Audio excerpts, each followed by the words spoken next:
All right, here we are, 13 long weeks covering 13 films leading into the holiday and spooky season of Halloween.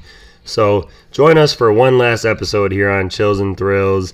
And under this episode, there will be a poll for whose ranking you agree with more. So, you can either choose Chris's or mine. So, join us for one last episode on the Halloween franchise here on Chills and Thrills as we do our Halloween franchise ranking episode. So let's get into it. I watched him for 15 years, sitting in a room, staring at a wall, not seeing the wall, looking past the wall, looking at this night, inhumanly patient, waiting for some secret, silent alarm to trigger him off. Death has come to your little town, Sheriff.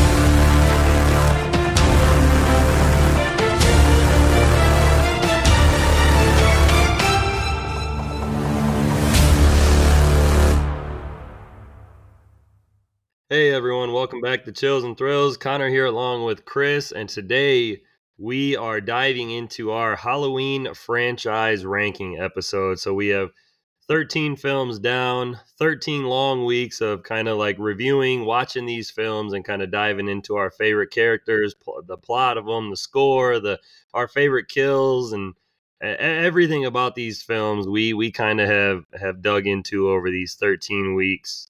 And so we're gonna get right into our franchise ranking on them and see how controversial Chris and I can be. Indeed. Yeah, looking forward to this. So would you like to start with your number 13, or would you like me to lead? I'll start with my number 13, and maybe we can kind of take turns of who's going with their next one, but I'll go with my 13. It's Halloween Ends. I think it's the worst entry in the franchise. Anyone who listened to the Halloween Ends episode doesn't need to really hear anymore. To me, it squanders a trilogy. It squanders a final chapter for Jamie Lee Curtis. It squanders a final chapter for Michael. There's nothing more, kind of like it's worse when you like a bad movie is a bad movie, but when it's a bad movie that like blows this huge opportunity and this huge anticipation and this huge moment for the series, that's much worse than just being a not so great movie. If this was just a random entry in the franchise somewhere in the 80s, 90s, 2000s, and we've had more movies since or something, that'd be one thing. But it's like this was like the culminating moment, and it was so disappointing. So it's like, yeah, Halloween Ends is the worst movie of the franchise for me. Yeah, I'm not surprised at all that film is there. I was anticipating that 100%. So Yeah. and In case it wasn't, in case anyone couldn't tell. yeah, if it wasn't clear enough on our last episode on the film Halloween Ends, Exactly. here's a refresher. Indeed. So in my number 13 spot, and this is crazy that as we watched these films, I kind of restarted like my ranking list. So as we watched Halloween from 1978, that was the only one in my ranking list, and then we watched 2 and 3 and 4 and 5 and The Curse. Like I put them respectively like where they would have been on my rankings, like how much I liked and enjoyed them and the kills and things like that. And so that's kind of how I redid my list for this watch and or for these watches of the films. And this film it started out a little higher, and every time I watched a film, I found this one falling and falling. And it might be sacrilege because a lot of people have grown to love this film and appreciate it. But in my number 13 spot, I have Halloween 3: Season of the Witch. And and it's crazy because, like I said, I enjoy this film. I watch this film probably at least once a year or once every a couple years. And I like Tom Atkins. I like the story that we got. I hated it when I was younger because, of course, no Michael Myers. But I've grown to like it and appreciate it for what it is. But for some reason, on the rewatch of all these films, this one seemed to keep falling down the list, and everything else seemed to I seem to enjoy more and like more, whether it be the characters, the kills, or something. like I know that Halloween 3 is it's a slow burner. It's quite a bit of story and things like that. So I think that bring it down for me. And not having Michael Myers in it is a big deal for me. So I think that for as much, even though I like that film quite a bit, I think that's why it falls at 13 for me. Yeah, I agree with that, and that kind of dovetails in, and so I'll take the number 12 here because I actually have Halloween 3 Season of Witches my number 12 in the ranking, and again it's for all the reasons you kind of mentioned. Like, if it weren't for Halloween Ends, this would be the worst one, just by the sake of being, and I'm not trying to be like a snob or weirdly dismissive, but like, this isn't a Halloween movie. Halloween is Michael Myers. Halloween is Loomis and Laurie in this franchise, and every entry they do kind of further solidifies that. So to continue to be the one that it's like, this isn't about any of that at all, like, just by default, it's like, this movie doesn't belong in this series. It doesn't belong in this franchise. If they had committed hard to the anthology series and they'd had 3-4 entries after this one, they were each their own one-off idea, and some of them were great and some of them weren't good, I'm sure the legacy of this movie would be a little bit more interesting.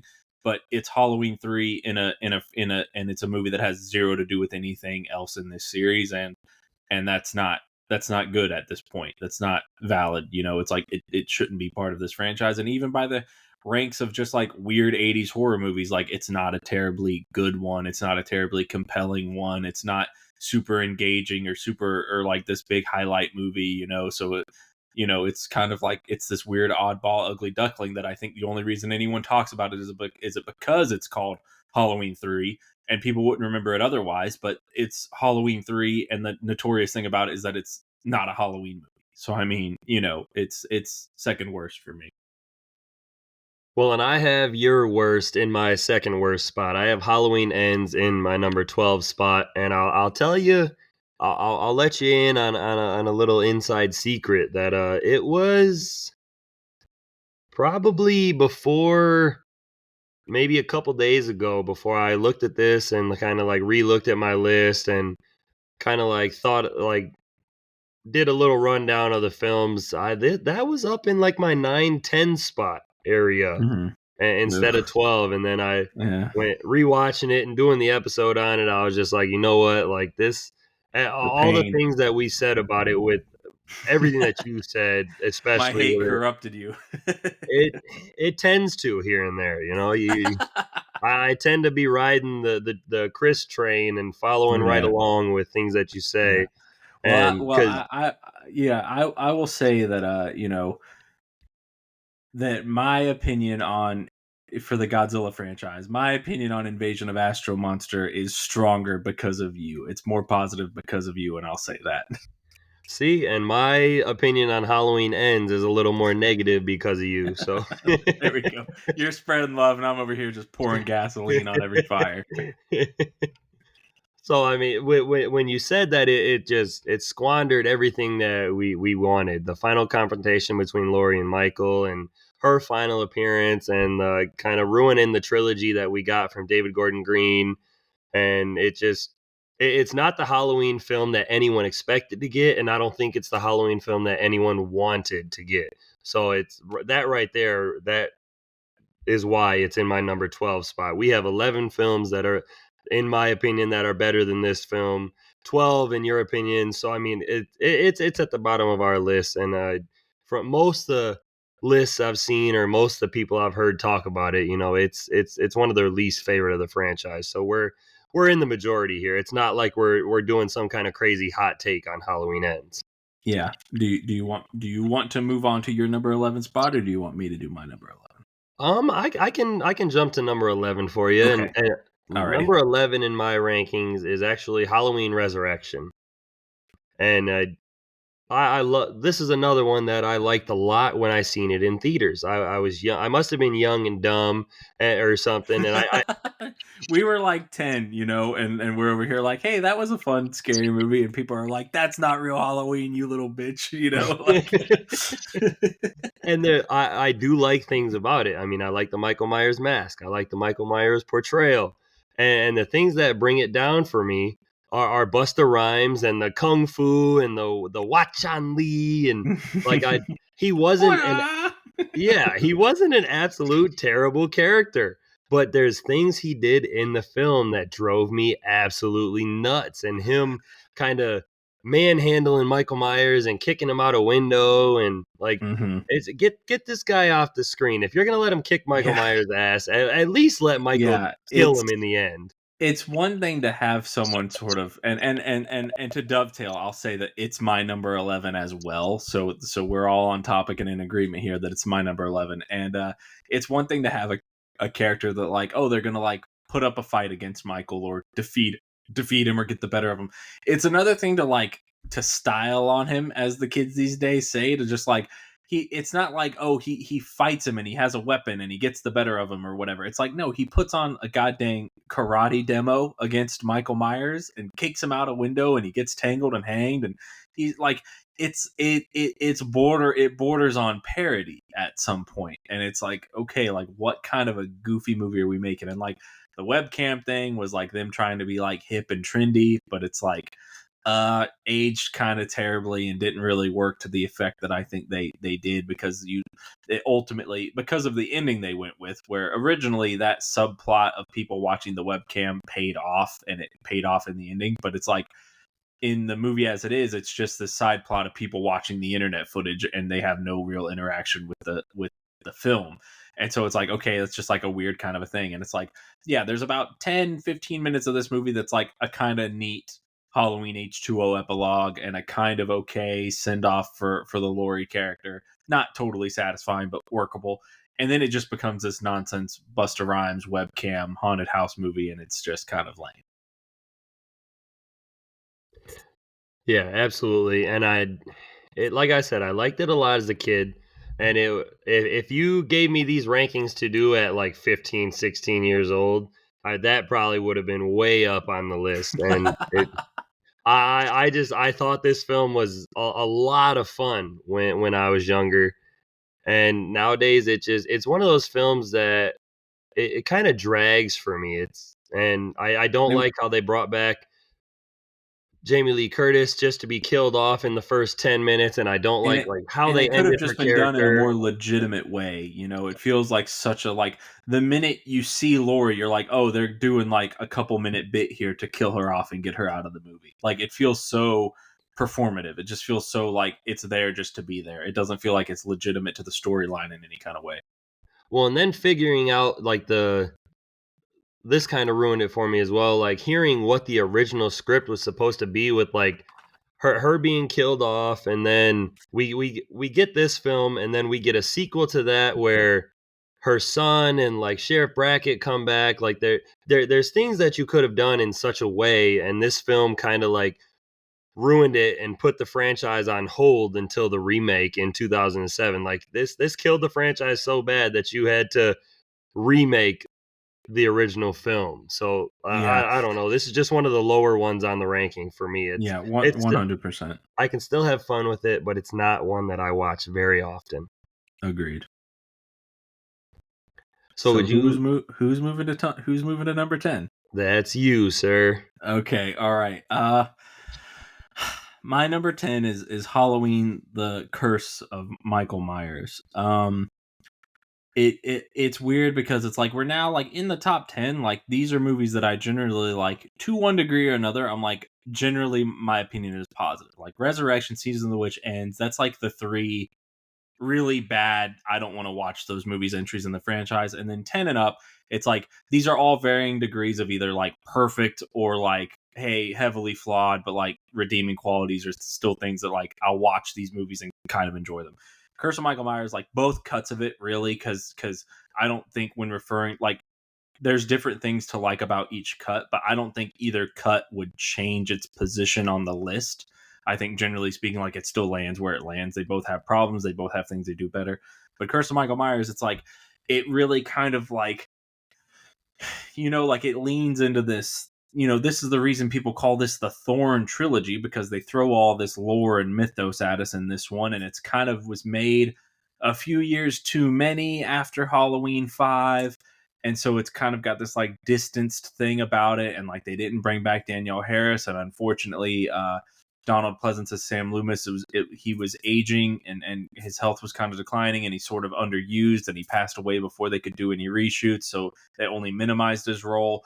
And it's like, it wasn't that sort of genuine, when you see like Halloween 4 and 5, like they could have had the third chapter cut from that same cloth, and this wasn't that.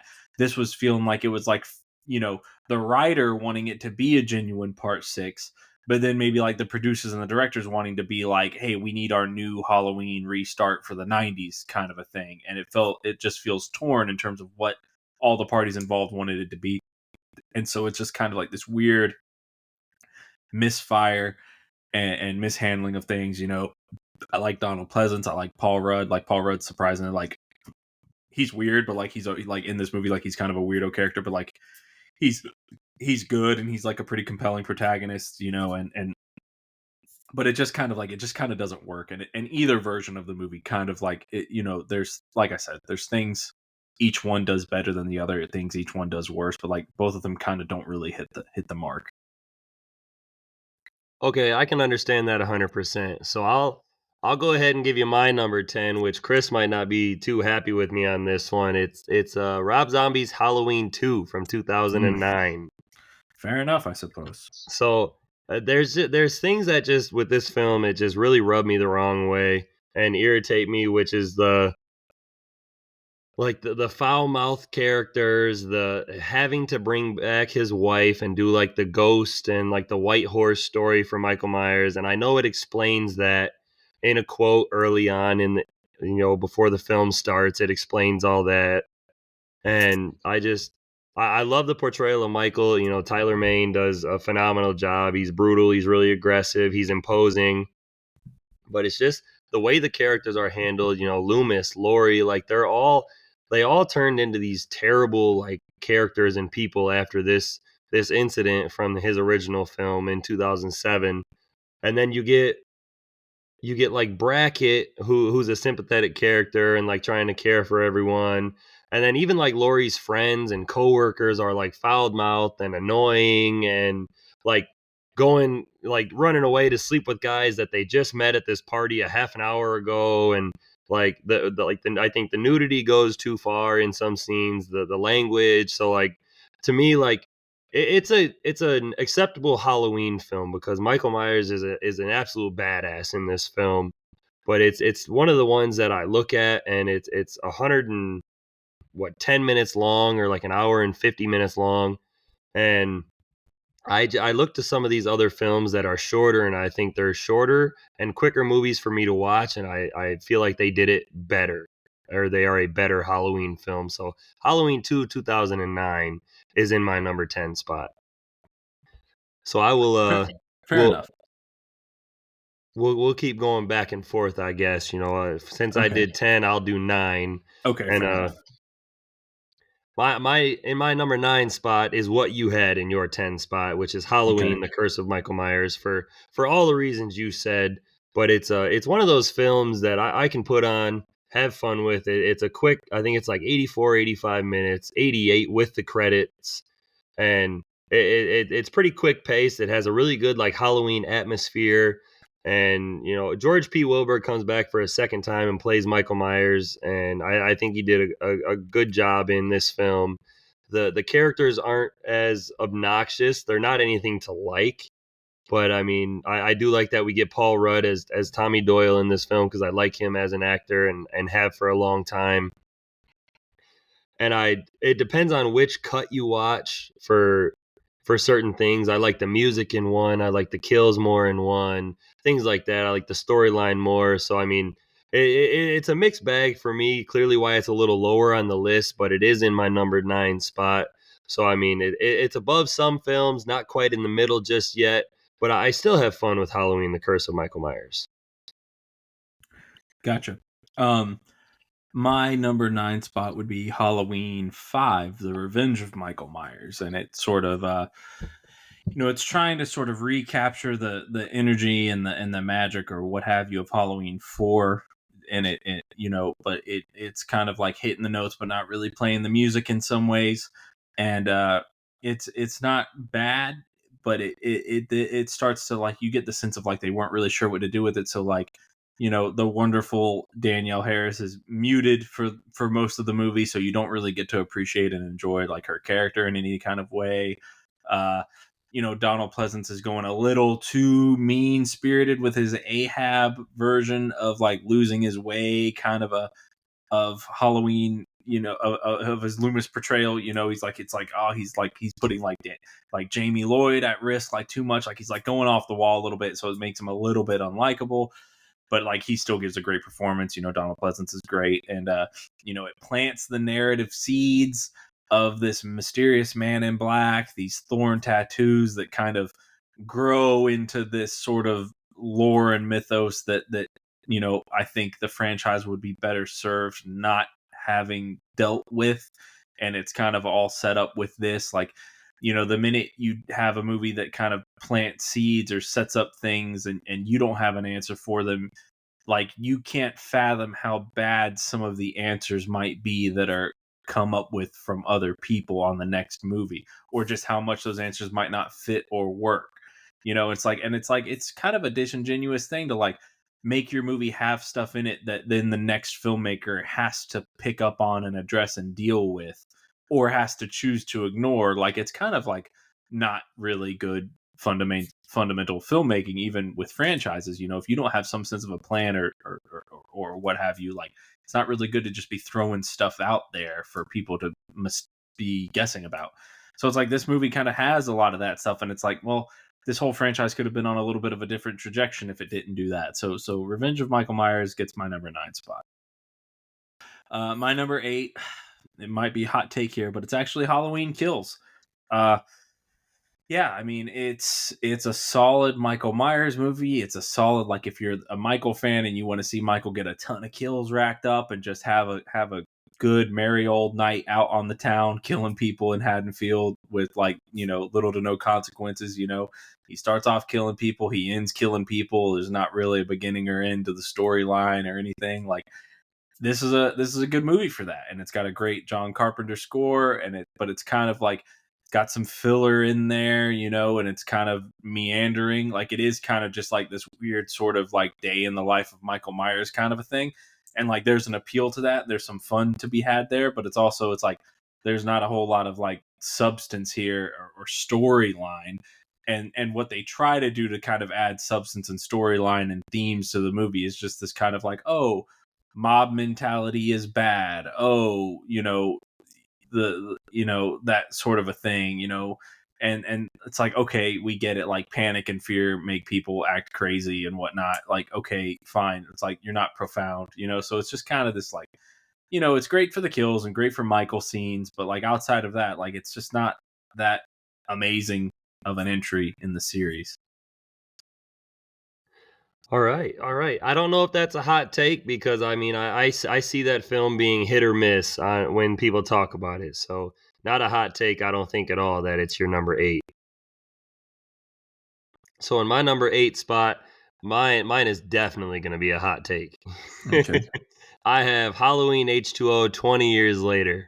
Wow. And I love that we brought back Jamie Lee Curtis. I like the Michael portrayal. The mask kind of kills it for me. I like getting Josh Hartnett in this film. I like LL Cool J, and it wrapped everything up with a perfect ending.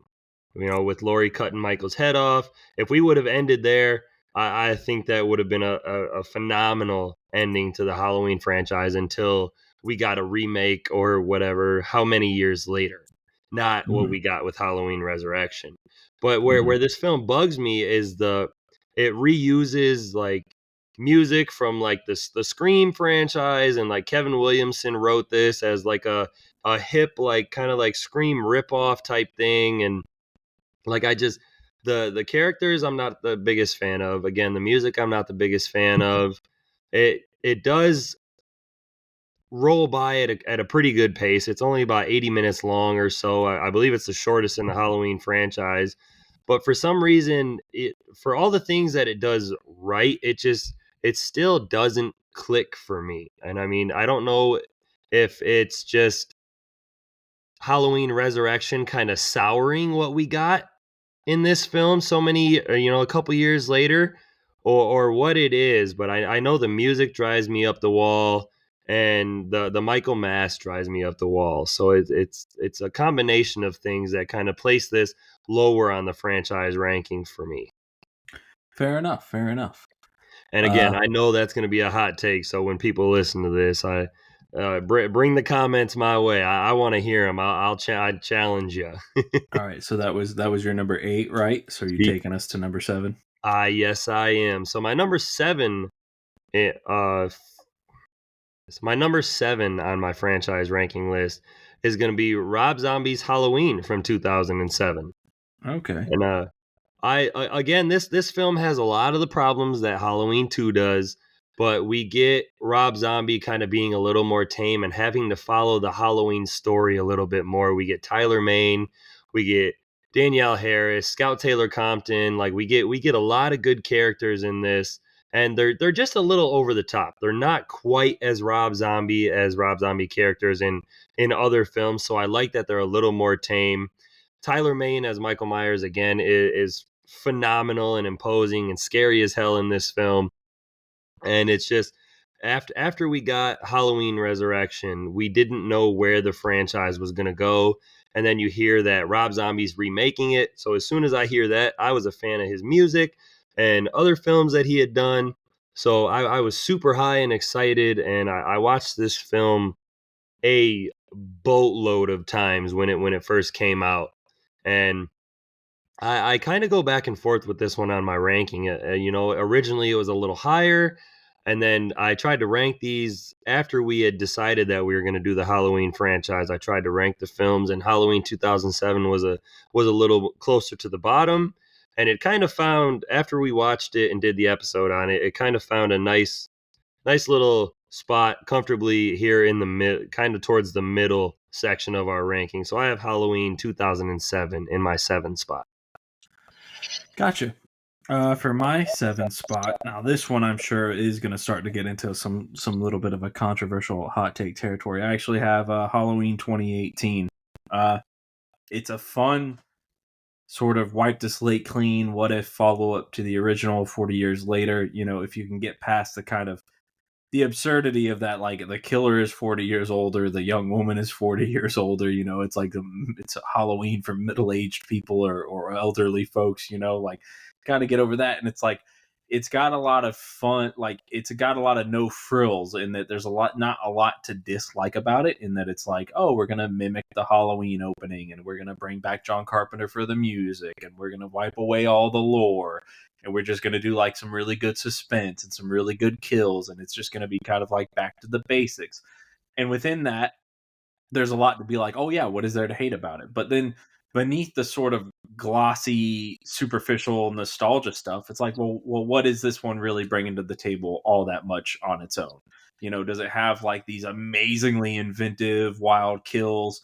Does it have like amazingly creepy, scary filmmaking in the way that the original did, where they would just hide Michael in the background in these great moments and build it up real slow? It's like it doesn't really bring a lot of that craft to the table. It does a lot of nostalgia, and like that's fine and all, but it's like the movie's not really much outside of that, and it kind of launched this trilogy that was really ultimately disappointing.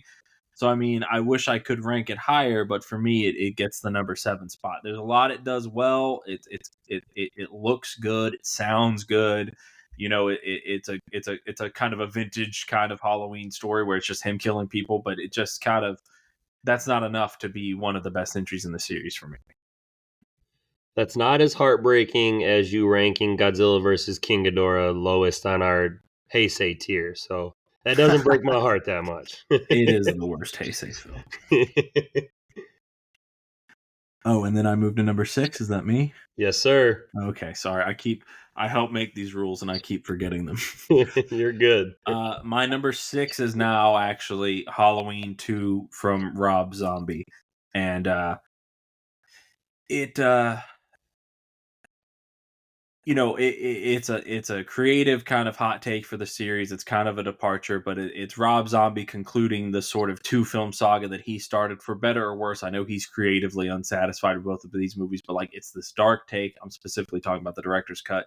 It's a dark take. It's a twisted take on the material, but like it's a take, and it's kind of consistent within itself in this sort of trashy, grimy, gross kind of uh version of the story. And so I like it for what it is. It's sort of jet black. It's a little more psychological. It's, you know, a little more symbolic with some of these visions and dreams and things like that. So it's kind of a weird one, but you know, for all the people that like, oh, that one's weird, I don't really like it, there's inevitably going to be people that it's like, oh, it was a little weird and I did kind of dig it. And so that's what this one is for me. Okay, I can respect that. I know you said that on our episode for that I might be surprised where it ranks, and it is a little higher than I thought it would be. So I'm glad that you're showing it a little more love than me. Yeah. So my number 6 is actually Halloween 5: The Revenge of Michael Myers, and that might be controversial as well because before we rewatched these and did our episodes and everything on them, that would have probably been in my like number 11 spot. Mm-hmm. And it's like, you know what? I actually had a lot of fun with it on the rewatch. It's one of the longer films in the franchise. I believe it's like 97 minutes with credits. And I felt like the film flew by when I was watching it. I know people hate that Rachel dies early on. I know they hate the character of Tina, but you know what?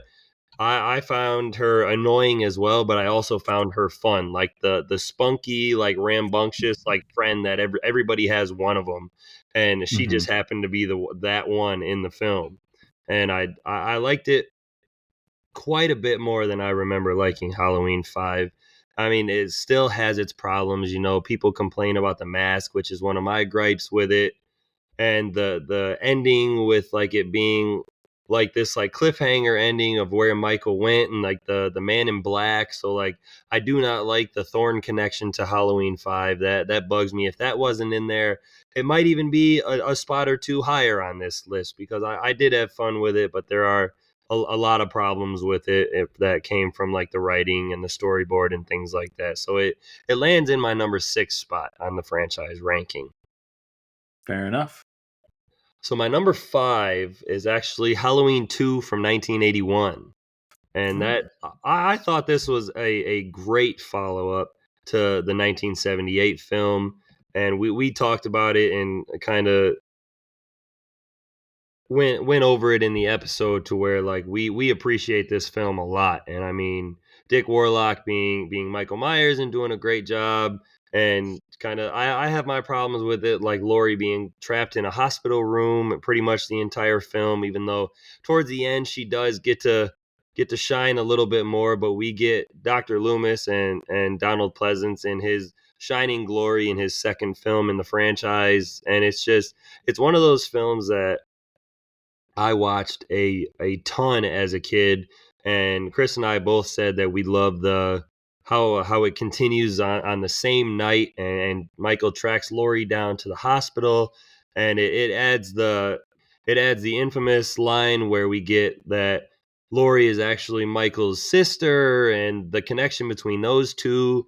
So, I mean, I think Halloween 2 from 1981 is a great follow up. I still have fun with it today, and clearly why it's on the upper half of this list. It's in my number 5 spot, and it's only got 4 films ahead of it. So I mean, it's clearly I appreciate it. Yeah, fair take, fair take. I've got in my number 5 spot Rob Zombie's Halloween 2007. I wish I could have because I kind of pair my number 5 and number 6 together of Rob Zombie's Halloween and Halloween 2. I wish that we would have taken turns in a way that would have worked better, but like just more of that. This is Rob Zombie's sort of unique take on it, very different. You know, it's branded as Rob Zombie's Halloween. You know, he's not trying to emulate anything else. He's doing his own spin on the material, and it's either going to work for you or not work for you. But you know, and again, it's sort of sleazy, sort of trashy, sort of dark. You know, nudity, sexual violence, and things of that nature. And so you know, it's you know, so I mean, it's you know, so it's like it's a harsh kind of reinterpretation of the mythos and style and things like that. But it kind of works. And like I said, it's a little 2-film saga that's kind of in and of itself. It doesn't have a bearing on anything before or after it. So I really do like this 2-film take on the material. considering that there's a lot of other convoluted parts of this franchise. Just be like, oh, hey, there's this 2-parter you can enjoy, and it's kind of its own thing, and I do really like it. So for me, it's actually a top 5 Halloween. And then my number 4 is actually where I would slide in Halloween H2O. I think this is a really solid follow-up to Halloween 1 and 2. It's the sort of original bedrock of the franchise. I think it's the best one after the first 2 that Jamie Lee Curtis was in. I think it's the last one that Jamie Lee Curtis should have been involved in. It's a little Scream. It's a little sort of watered down 90s tame mainstream slasher. It doesn't have a lot of kills. It takes a while to really get to the kills. None of them are terribly like inventive or grisly or whatever. It's sort of like this son of like, it feels a little like, oh, this is like mainstream studio horror, not like gritty indie filmmaker down and dirty horror, that this franchise kind of has had before. So it feels a little polished in that way, and not a good way. I don't love Michael's mask. I don't love that, like, outside of one line of dialogue, they don't acknowledge that Michael Myers was burned alive. It's like this one would have played better as being just a sequel to the first movie. It feels like they kind of included 2 just as like a MacGuffin, and to have the sibling connection with Laurie and Michael and stuff like that. But generally speaking, like, it's a really solid take on it. It's a nice epilogue, the better epilogue for the Laurie character, and like, in my opinion, like a more satisfying and definitive conclusion. And it really shouldn't have been followed up in the way it was with Resurrection. So that's my number 4 spot, Halloween H2O. All right, so in my number 4 spot, I kind of, these next couple films, I kind of battled back and forth with. I've kind of been putting 4 in the number 3 spot, number 2 in the number 3 spot, 3 in the number 4 spot. So I've settled with, in my number 4 spot, I have Halloween Kills. And it's one of these things, when I seen it in theaters, I was ecstatic about it, that Michael was back and brutal, and he, like, there's things about this, the same things that everyone else has a problem with this film. The Tivoli character, kind of like him being chased through the hospital and them thinking it's Michael, and him ended up committing suicide, and the evil dies tonight, and people complain about the characters, but you know what? The kills in this film and the portrayal of Michael Myers, and like some of the characters like Big John and Little John and things like that are huge, like, positives for me about this film. I absolutely love it. And with it being Halloween Kills, in the, like, that being the title of the film, like, it delivers. We get, I believe it was like 28 or 30 kills that we mentioned in the episode. So it delivers on that. It delivers on the Michael Myers screen time. And for having generic characters, I mean, there's so many other movies that have generic, like, horror movie characters that people say are like great and awesome movies and things like that. And this is just one of those things. This is one of the films that, like, I can overlook the evil dies tonight and some of the crappy characters to sit here and enjoy Michael Myers just getting an hour and 40 minutes to just absolutely obliterate and kill people. And that's exactly why it's in my number 4 spot. I think it's an hour and 45 minutes of Michael just killing and doing what he does in this film and delivering the goods. Fair enough. So you're gonna take us into the top 3 now? Absolutely. Our bronze medal. So my bronze medal. Why don't we go 1-1 after this one instead of 2 at a time? Yeah, absolutely. That is 100% okay. So in my bronze spot here in our ranking, I have Halloween 4, The Return of Michael Myers. And I think this is absolutely deserved. And it's one of those films that I think, again, like Part 6, The Curse of Michael Myers, that it has great atmosphere. And I think George P. Wilbur as Michael Myers does a great job. We get Danielle Harris in her intro to the Halloween franchise. We get Ellie Cornell as Rachel. We get Donald Pleasance back as Dr. Loomis and all his shining glory, the great monologues and quotes that we get from him. And it's just, it's a really good sequel. It's probably it's one of my favorite sequels in the franchise. Clearly, why it's the number 3 in my ranking. But I like everything about it. I really don't think that there's anything that I really dislike or have a problem with this film. I think after Halloween 3, like fans were clamoring for more Michael Myers, and I think the director in Halloween 4 delivered in a phenomenal way, and it's absolutely one of my favorites of the franchise. So that is my number 3, Halloween 4, The Return of Michael Myers. And I'm in agreement with you because my bronze medal also goes to Halloween 4, The Return of Michael Myers. I echo everything you say about it. It's sort of, after the Halloween 1 and 2, you have kind of, you get the sort of Loomis sequels and you get the sort of Laurie sequels, and in some regards you get two versions of the Laurie sequels. And I think the Loomis sequels in general are like, like film to film, sure, maybe not the greatest, but I think like that path of the franchise feels more legitimately connected to the first two than any of the Laurie sequels do. I think Donald Pleasance is a big part of that. I think Halloween 4 is the best of all of the sequels, of all of the Loomis and Laurie sequels. I think Return of Michael Myers is the best one. Donald Pleasance is still killing it as Loomis. You get Danielle Harris giving like a great performance from a child actress. You kind of move into this sort of like generational aspect of it, where it's the story's now about Laurie's daughter, and then by the end of it, regardless of where they went with the sequels after it, it's sort of this thing where it's like this familial generational evil that now it's sort of passed to Jamie at the end of it, which is kind of like a crazy ending. And they don't really follow up on it properly, but like this film in and of itself, like it's just a very, very well handled sequel to Halloween 2. It's sort of the Halloween 3 we should have gotten, kind of a thing. And yeah, so I do think it's the strongest of any of the sequels after the original set of films. All right, so my number 2. Oh man, this might be controversial. I don't know if I want to go there. Do you want me to say my number 2 first? Nope. Because I'm gonna need the sour taste and like to get out of the sour sound to get out of people's ears, because in my number 2 spot is the 1978 film Halloween. Ooh, good Lord Almighty! This, Alrighty, let me explain. I'm gonna do my Kevin Hart. Let me explain. okay.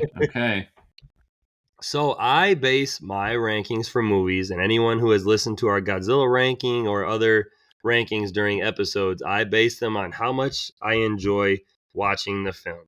I don't base it on like how important the film is to history or things like that. It's just purely how often do I want to watch this movie? How much fun do I have with it?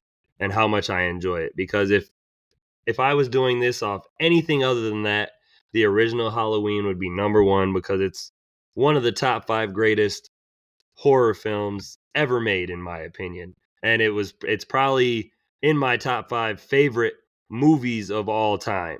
But when it comes to ranking the Halloween franchise and like what I put on more often and what I enjoy watching, Halloween 1978 is it's a little slower. It takes a little bit more to get into. Granted, I love Michael Myers. I love getting Jamie Lee Curtis in that original Halloween film. I love everything about Donald Pleasance. And I even like the side characters that we get with Annie and Linda. And it's just a phenomenal film. John Carpenter knocked this one out of the park. And when I was younger, it was my favorite horror movie, hands down. There wasn't anything that came close to the 1978 Halloween. And to this day, I still kind of flip number 2 and number 1. I go back and forth. So it's not like this is number 1 is just trumping the 1978 film. It's something that one week I'll like this one more, the next week I'll like my number 1 more. So it's literally like a 50.5% to 49.5%, bouncing back and forth. And I know the history of this film and how important it is and everything like that. And like I said, there is nothing bad I can say about the 1978 Halloween film, but it is in my number 2 spot. I mean, shoot me your death threats or comment how I'm wrong, but that's where I'm putting it. Fair enough. My number 2 is Halloween 2 from 1981. I think after, I think it's kind of one step removed from the original, and in a lot of ways, this was the real start of the franchise in terms of establishing the piece of lore that Laurie and Michael are brother and sister that became a sort of mainstay of and building block of the series for decades after. The film itself is sort of like also just removed from the greatness of the original Halloween. It's still got that freshness to it. It's still got that immediacy to it. It's all happening on the same night. Donald Pleasant's still in his prime. Laurie sidelined a little bit, but it's still very much about her. You switch from the sort of houses and closets to the sort of hallways and rooms, and it's a different dynamic. There's different sort of settings and tools for Michael to dispatch people, and yeah, and it's still got that same kind of vintage, kind of creepy, eerie factor to it. So for me, Halloween 2, it's second to none for me. It's literally almost right there as far as being the best in the series. And I can appreciate that. I can absolutely appreciate the respect for Halloween too. And it's super hard to follow up a classic like Halloween as well as they did with Halloween 2. So I'm glad you're showing it a little more love than I am. Yeah, and I'll move on to my top one, and it's the original 1978 Halloween. It's the classic. I mean, there's a reason it stood the test of time that it has, and there's a reason people are talking about it almost 50 years later and still regarding it so highly. There's horror movies and slasher movies were a dime a dozen in the 70s and 80s. There's 1.5 million of them that people probably haven't even mentioned or noticed or remember or fondly think about. This one doesn't just live because of its sequels. It lives because it is that damn good. There's a reason that every 20 years they try to redo a sequel to this movie and try to reset the clock back to this movie or the first two movies, because they are that damn good. They are iconic. They did very much birth, a whole genre. It all boomed after the original Halloween. There's a reason for that. It literally is like the blueprint on which all these other movies were made. It's generational. So to me, it's one of those things where it's like, yeah, you can talk about like, oh, well, the modern standards, it's not a very modern movie in the way that it's sort of structured or paced or made, but if you have to meet the movie on its own terms. You can't change the fact that it was made in 1978, and when you take that into consideration, you're just looking at the sort of filmmaking. And it's like the writing of Donald Pleasance's speeches, they never get better than they do in this movie. The eerie slow burn nature that they'll drop Michael in the background without doing a sort of shocking string on the soundtrack to let it's like it's not there unless you're actually seeing it, and or you're not noticing it unless you're actually paying attention. It's the peak of the franchise in terms of the atmosphere and the slow build and the performance of Pleasance and the speeches about evil and all of that. Like, it's all right here. The mask still somehow has never looked better than it has in this movie. The movements of the shape and the breathing and still doesn't really ever quite get you feeling as off-putting as it does in this movie. So for me, it is the classic for a reason, and it is the best for the reason. And what's crazy is I cannot disagree with anything you just said, because you are everything. The film is so historic. It did so much for the horror franchise and everything like that. And it's one of those things to where I can't believe that I'm not putting it as my number one. I mean, that's fair. That's your prerogative. Well, yeah, and it's one of those things that it was my favorite for so long that something had to pass it up eventually. In my mind, I was thinking, but I never thought anything ever would. And it, like I said, when it comes to importance to like the horror, like history or anything like that, like Halloween 1978 is number one. But for when it comes to me like picking out a movie to throw on with like some friends or like just to watch at home by myself or something to sit down and enjoy, my number one is the one I go with, and that is the 2018 Halloween. And I mean, anyone that has listened to that episode can hear me gush about that film. I think it does have problems. It definitely has its problems with like some of the portrayal of Laurie Strode and some like the Dr. Sartain character. It bugs me a little bit, and I know it drives some other Halloween fans up the wall from comments and things I've seen. But I love that after like almost like three, in my mind, like three under par films in a row with Resurrection, the 2007 Halloween, and then Rob Zombie's Halloween 2. Like, we didn't know where we were going to go with the franchise, if we were going to get another film, when we were going to get another film. So then for me, I see this for the first time and I was hooked. I was all about it. I was excited that we got Michael back and a phenomenal portrayal of him. We got Jamie Lee Curtis back. We got John Carpenter back doing the music and doing a phenomenal job with the music. Like we got some good like atmosphere in the film, and like Michael kind of like we got like some front and center shots of him. We got the long tracking shot like we got in the original film as a callback, and there's just a lot of this film that I like, especially the like epic conclusion between like Michael and Laurie Strode, and you're thinking that okay, like this is gonna be the end when it first came out, like this is gonna be one last duel between them, and it's one of the films that in the franchise that I have the most fun with and I rewatch the most. So that is why it's in my number one spot. Any other ranking I would do for these films, nostalgia or history or like importance to the horror genre, anything like that, the 1978 film would be number one because it's one of the most important films in.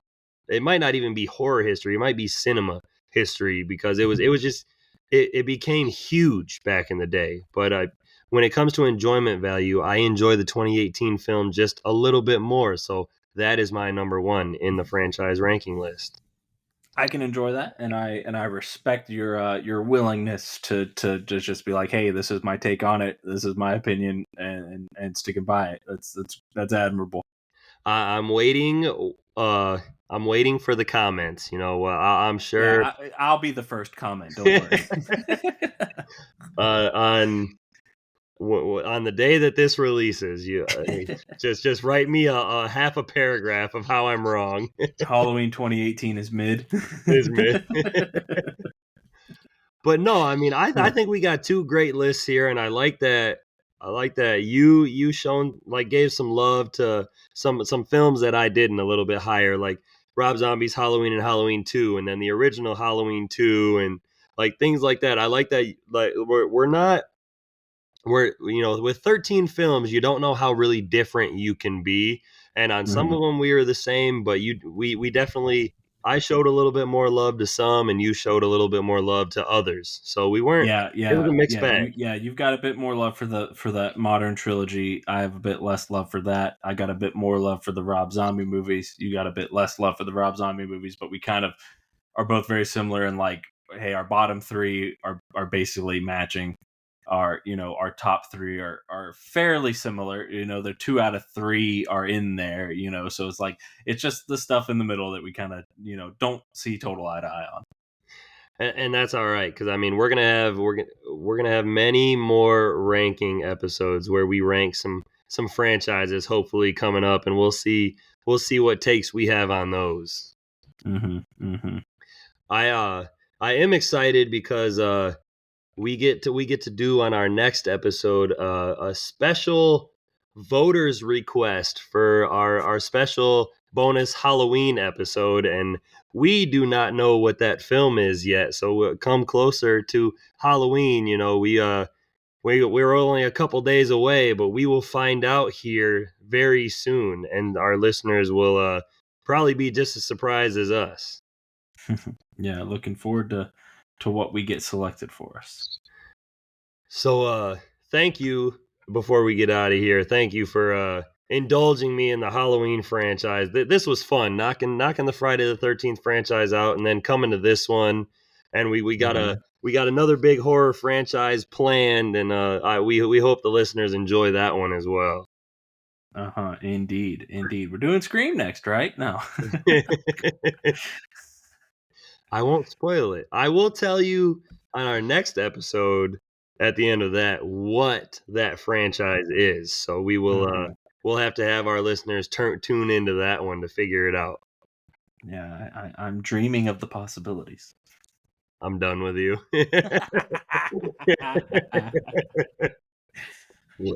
Oh man. But before we get out of here, I again thank you for joining me. And I mean that the Halloween franchise was definitely fun. Was looking forward to this ranking episode a lot because I was definitely trying to figure out where we were gonna put these films from 13 to 1. So appreciate you as always.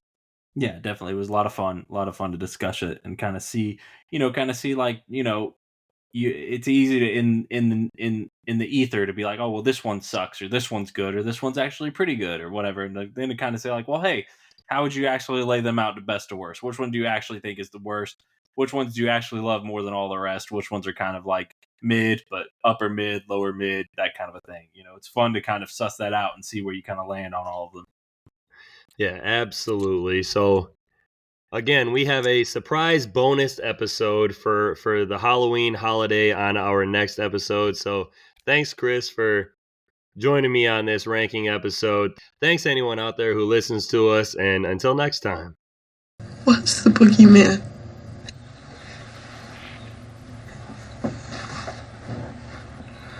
As a matter of fact, it was.